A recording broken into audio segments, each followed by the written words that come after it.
G'day, mate. John Adams, Modern Design Aquascaping. Our team builds custom ponds, fountains, and waterfalls out of natural stone and wood. My goal is to educate and inspire the world about ponds and water features. Look at this sunrise behind me.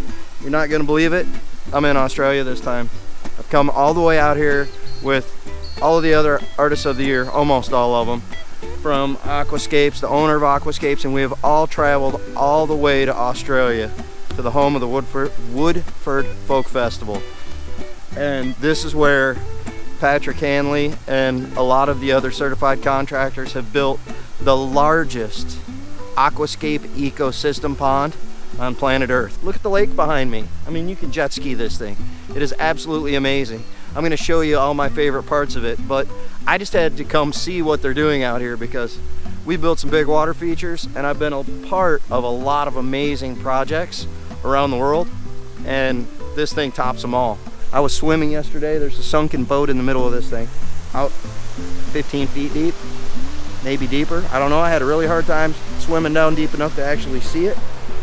I'm just so excited about shooting this video for you guys that I had to get up and get my stuff together because look at this. Man, Patrick Hanley, Waterscapes Australia, and all the guys who helped you out, absolutely incredible. This is just an amazing opportunity for me, not only to see incredible artistry and workmanship on a grand scale, but it's inspiring me to be a better pond builder, and I want to share this story with all of you.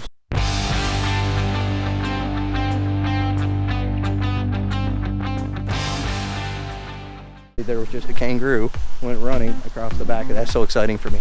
The things that a pond builder gets to do, who would have guessed? So I'm just going to walk around and show you guys what there is to see out here, and let me take you down here and show you the beach and how amazing this beach area is. Give you a little scale. That guy over there, that's my buddy Chris Suing, also a former Artist of the Year, and look at the size of these stones. I mean, this place is absolutely massive. Thousands of tons of stone went into the construction of this feature, and they've done a lot of innovative stuff out here, like the beach. You can see they did a concrete railing along the edge of the beach right here. It's pretty cool. And then inside the liner comes right up into that, and then massive deep sand, and they used a heavy granular in here. So I mean, you've really got a lot of different substrates in huge quantities in here to recreate a natural environment, still using the ecosystem philosophy, and it's just brilliant. Check this out. I just got to show you how gorgeous this water is right here. Look at this.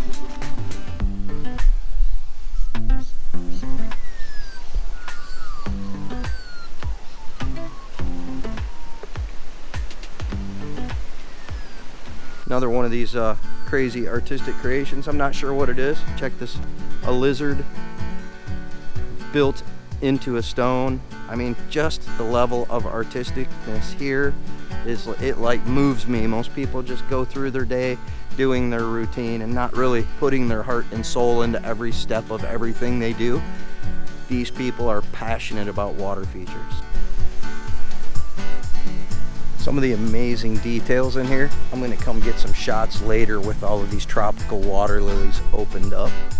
But I mean, when you design a water feature, when you create an area where you want to have something that looks like a natural habitat, to me, when you talk about somebody winning Artist of the Year, that's a global award that you get for putting your heart and soul into every artistic aspect of a water feature.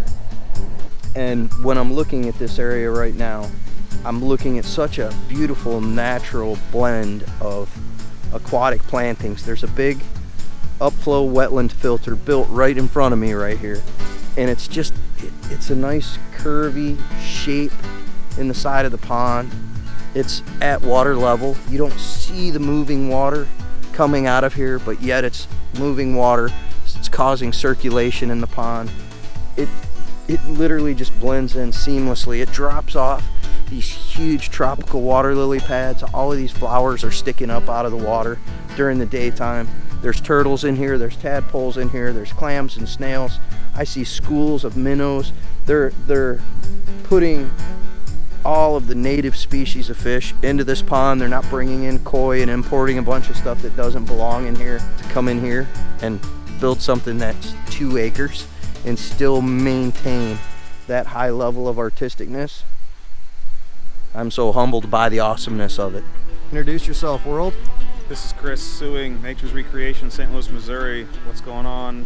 Every second you look at another area, you pick up another little detail that you didn't see. It's just phenomenal. I mean, I still haven't even taken it all in. What's your favorite part so far? I mean, my favorite part is just this whole jumping section with all these different areas to interact. I just love how that deep area really makes it feel like a nice natural lake. Out there swimming and snorkeling yesterday, it was, I mean, I honestly didn't know that I wasn't in a natural body of water. That's why they won Artist of the Year, right? Absolutely. I think that one of the most important things to me about this feature is the way they still took the time to work the edges in on the rocks over here and tuck things in together, and what a beautiful job they did with the edges and naturalizing.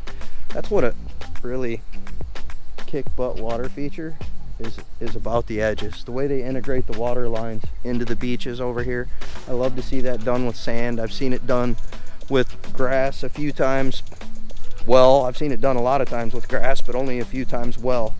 But like, look down here, right there, where they've just worked in these little pockets of gravel in between these massive boulders. I mean, I'm probably standing on a 6-ton boulder, 8-ton boulder. It's monstrous. And yet still the time to put the detail work in to fit these native aquatics in here, and to cantilever these where you can jump off of them instead of doing shallow shelf, because it's easier to stack that way.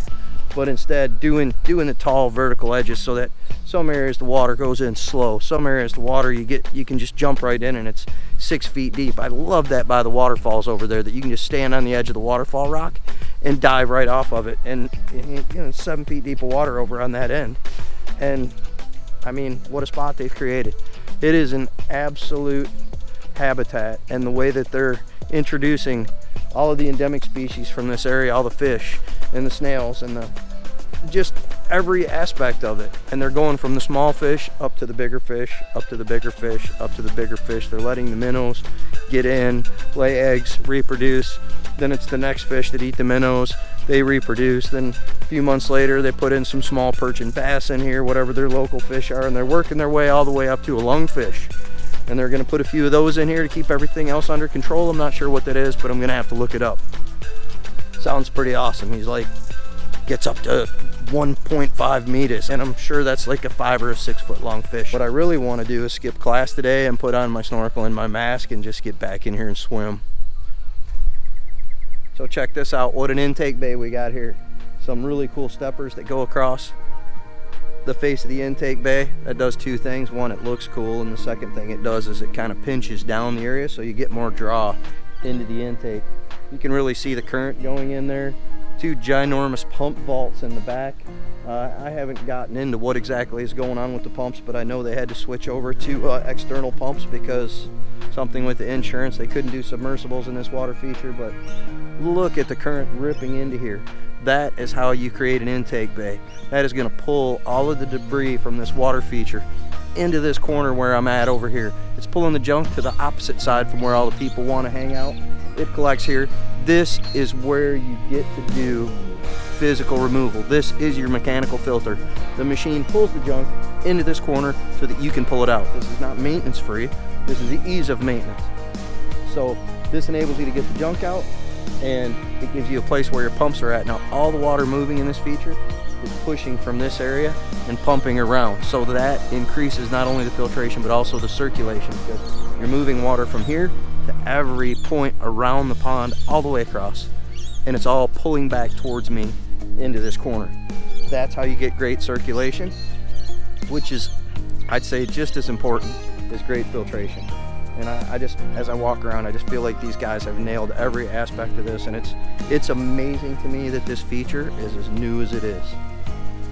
Another thing I should probably talk about are the jets. They've done a really great job of keeping jets all the way around the feature. I keep talking about circulation, but I mean, if you notice a lot of bodies of water, there's just algae and junk is just like accumulated into all these dead zones in the corners of the pond. Everywhere where you make a nice divot or a shape into the edge that doesn't have good circulation, garbage accumulates there. And these guys have just done an awesome job. They're all along the beach sections over there.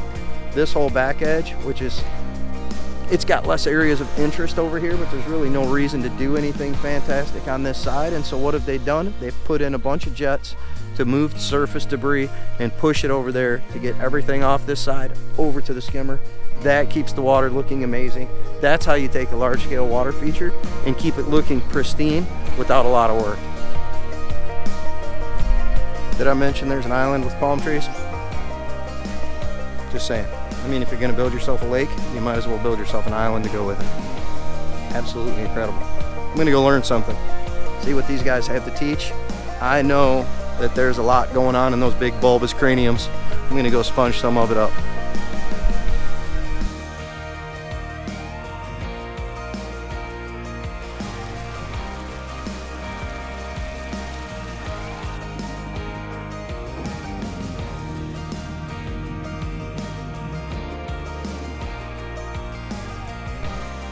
Alright guys, I am out. It's off to the wet north of Australia to see Pat's Wreck Pond and run around and look at some cool natural water features for inspiration. Y'all let me know if you liked the video, give it a thumbs up, tell me what you think, comment down in the comment section. I want to hear from you. And as always, if you haven't subscribed to our channel, ding that bell and you will always hear about cool water feature projects that we get to be a part of around the world. Thanks for staying tuned. See y'all.